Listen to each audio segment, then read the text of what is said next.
And we are live. Welcome to Olivia's Stories, ladies and gentlemen. My name is Carla, age 37. I have been married to Thomas, age 41. My husband and I have had a boring marriage. We were good to each other because we treated each other as friends. There were times when we went about not seeing each other due to our busy schedules for days. There were never any arguments about anything in particular between us.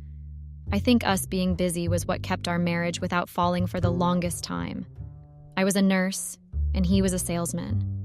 We both had erratic work hours and schedules, which made it very hard for us to find time for each other.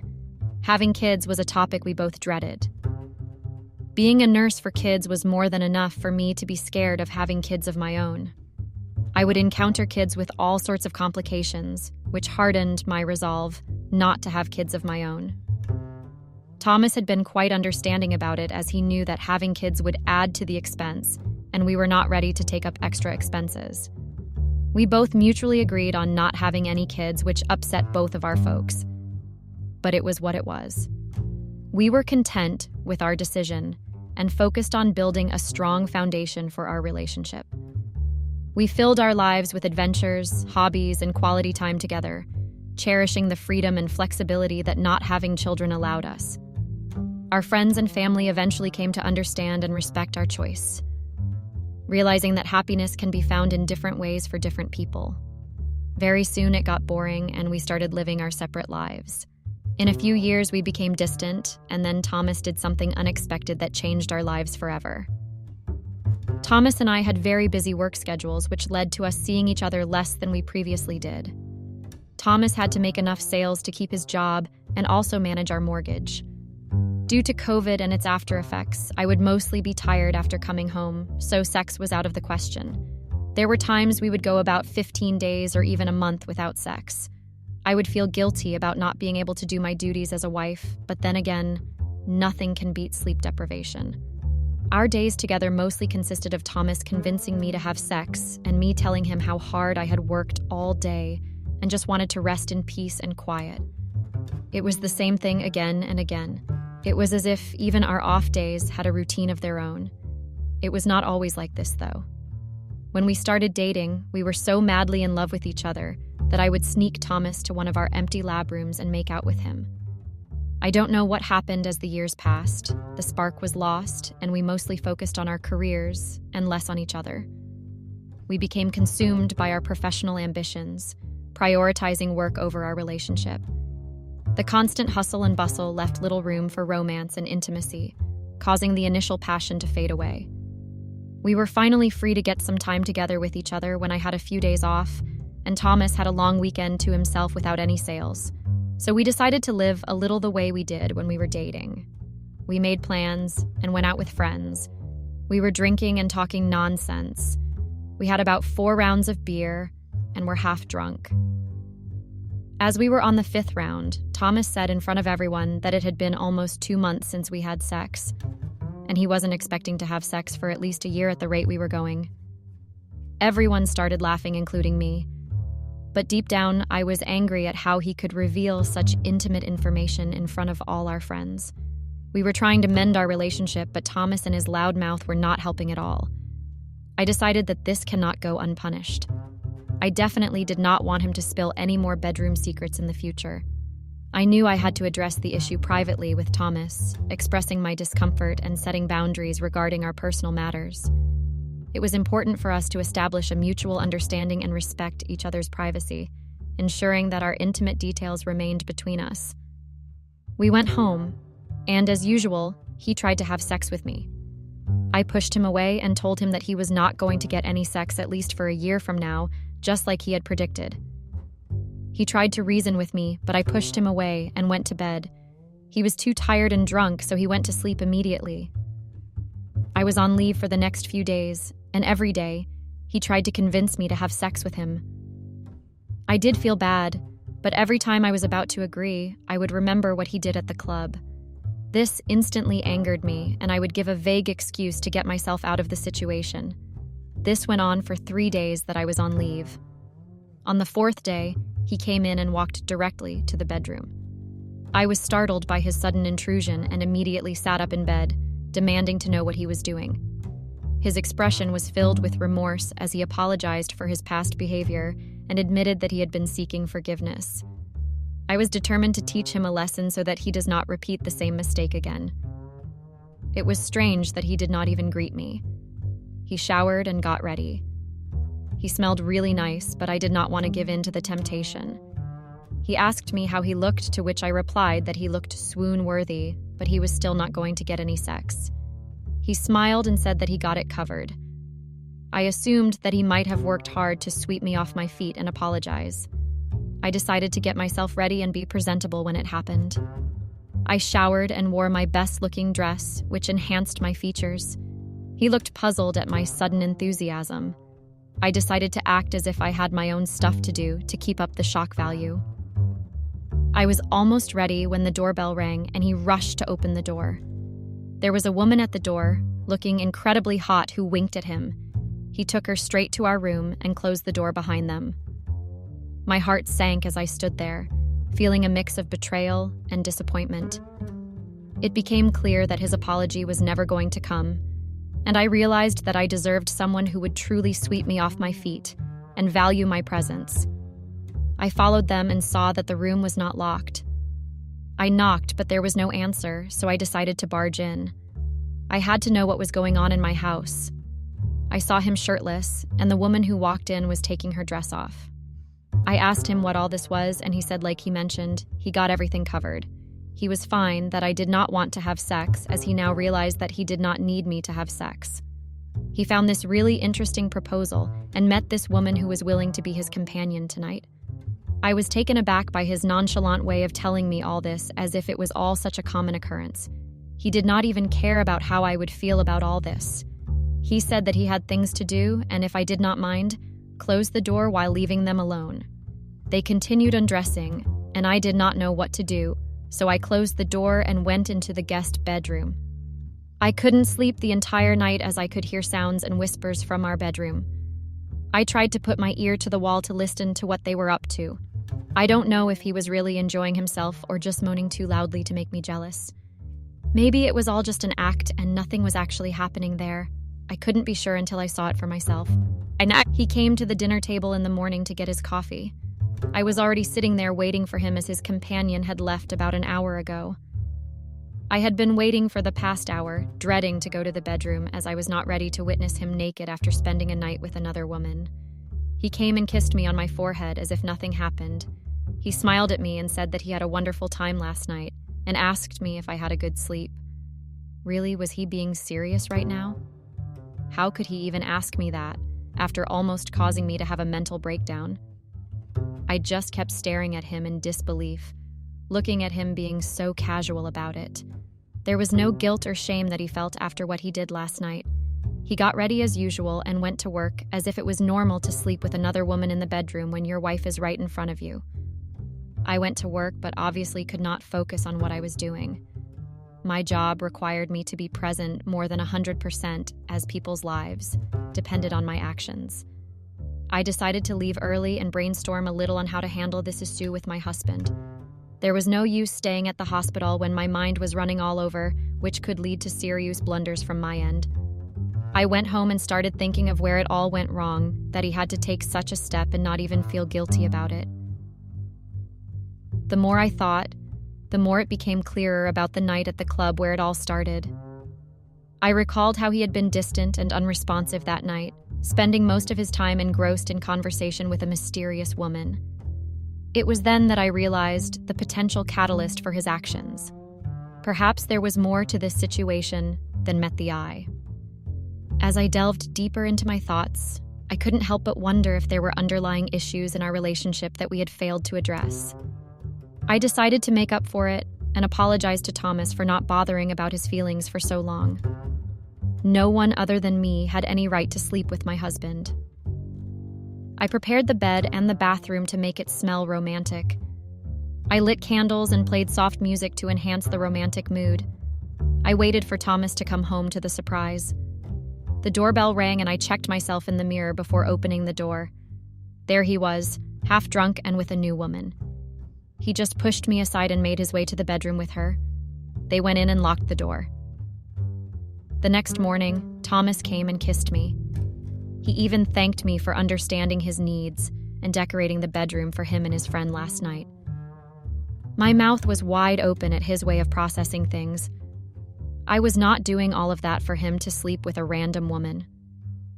I think he knew me well enough to not come to such a stupid conclusion. Was he just trying to push me farther away by doing all of this? I did not really understand why he had to behave this way. And tonight I had decided that it would be a battle to regain my control over Thomas. He was my husband, and there was no way I would let things slip out of my hand. He wants sex, so sex is what he would get, but from me and not from anyone else. I was fully prepared for Thomas to show up and give him an ultimatum for his actions. I waited and slept on the couch itself. He never showed up. I woke up at 6 a.m. and gave him a call. He picked it up and I could tell that he was completely out of it. I was asking him where he was and if I should come pick him up. I could hear faint voices of a girl beside him. I tried to ask random things just to listen to the person beside him. He told me that he was fine and would be home for lunch. Before he hung up, I could make out that the person beside him was Karen, who was one of our mutual friends and who always had eyes for Thomas. I was devastated knowing that now he had started sleeping around with friends. How could he not think of what people would talk about us once all of this came to light? Was he so desperate for sex that he would be ready to sleep around with any person who shows even a tiny bit of interest in him? And how could Karen do such a thing? She was my friend after all. Even if Thomas was the one who suggested it, could she not have the sense to deny it? I couldn't jump to conclusions just by a few whispers. I decided to drive to Karen's house to confirm it. On my way, I kept praying for it not to be true. I had scenarios running in my head about it being true and imagining them making out. I shook my head and tried to focus on the road. I reached, and there in the corner was Thomas's car.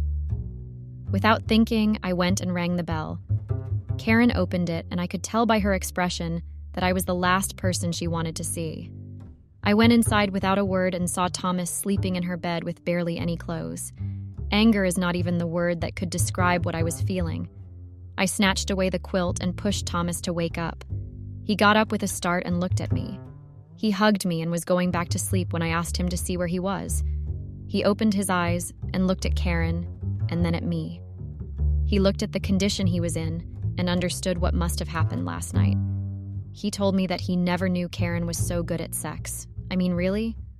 I started throwing things at him, which he dodged successfully. He stopped me and asked me what was wrong.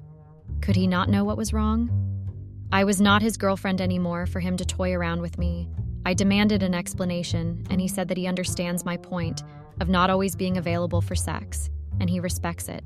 He doesn't want to burden me with it, so he found a solution. This helps him with his sexual needs and does not even put pressure on me for having sex with him. According to him, it was a win-win situation for the both of us.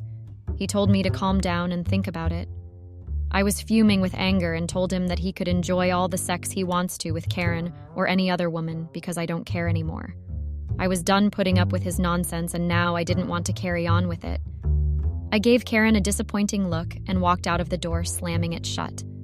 I sat in my car and started crying. How could my life turn out this way? Thomas was the most responsible and loyal person I had known. How could he sleep with so many women and not even feel sorry about it? I was lost for words. I am writing all this sitting in my car, as I don't think I am in the right frame of mind to drive my car. All of the good times that I had with Thomas keep flashing in front of my eyes, as I am still in denial regarding the treatment Thomas is letting me go through. I would request you to give me suggestions on how to get my life back on track after such a fiasco. Update. Here is an update to what has happened ever since Thomas has been getting every random girl home whenever I was free. I left the house that I shared with Thomas, just like a few of you suggested. I started focusing on myself and living my life the way I wanted to. I went out with my friends over the weekend to a club and saw Thomas kissing a girl not older than 21 on the dance floor. It was very awkward for both me and my friends to see Thomas this way. I thought he would ignore us, but he came to us and sat with us. He even joked about finding other avenues if you are not happy with your partner and not feel guilty about it. I was sitting right there, so how could he openly say things like that? I was done being patient and decided to hit the dance floor. I scouted a young guy myself and started dancing with him. I got close to the young guy to show Thomas that he was not the only one who was capable of doing all of this. It was like we were competing against each other to show that we didn't care. We could see the jealousy in each other's body language, but denied that we wanted to be together. The entire night we tried too hard to irk each other and show that we could live happily without each other's support. The next day I got up with a throbbing headache. I had way too many drinks. I recollected last night's events and saw a spark of anger in Thomas's eyes when I was dancing with another guy. He did care about who I was with. It was just that he was angry and wanted me to acknowledge it. I sure as hell was not happy seeing Thomas with anyone else. We were living separately, and we both knew that it was all temporary. We had been married to each other for 15 years and knew that by now we kind of developed a bond that we couldn't share with anyone else. Even though I had been living separately, never once did the thought of divorce cross my mind. I knew how to make things right. I decided to have a heart-to-heart conversation with Thomas about it. I told him that I truly loved him and would do anything to make sure that he stops behaving this way towards me. I even agreed to have an open marriage with him if he is suffering so much without sex that I have not been able to provide. I know you guys are going to judge me for opening my marriage and all that. Trust me. It does not make me happy, but I guess this is the only way I would be able to keep Thomas by my side. There is nothing else I can think of that can save my marriage. Many of you might be disappointed by my decision, but this is the only way out as I see it. Update. It has been a week since I decided to forget everything Thomas had done in order to spite me. We have started afresh and things have been very smooth between us. I must say that the once-in-a-while appearance of a new face in the bedroom is an idea that I am still not used to, but it was not as bad as I thought. I am actually glad about the idea of an open marriage, as it takes off the pressure of having sex with Thomas when I don't want to. The best part is that he gets a girl, they have sex, and she leaves. There is no emotional dependence or any drama that I would have to deal with. It is better than Thomas having an affair and asking me for a divorce. Right now, I am truly happy in my marriage, where I have the controls and I can make it work in my favor.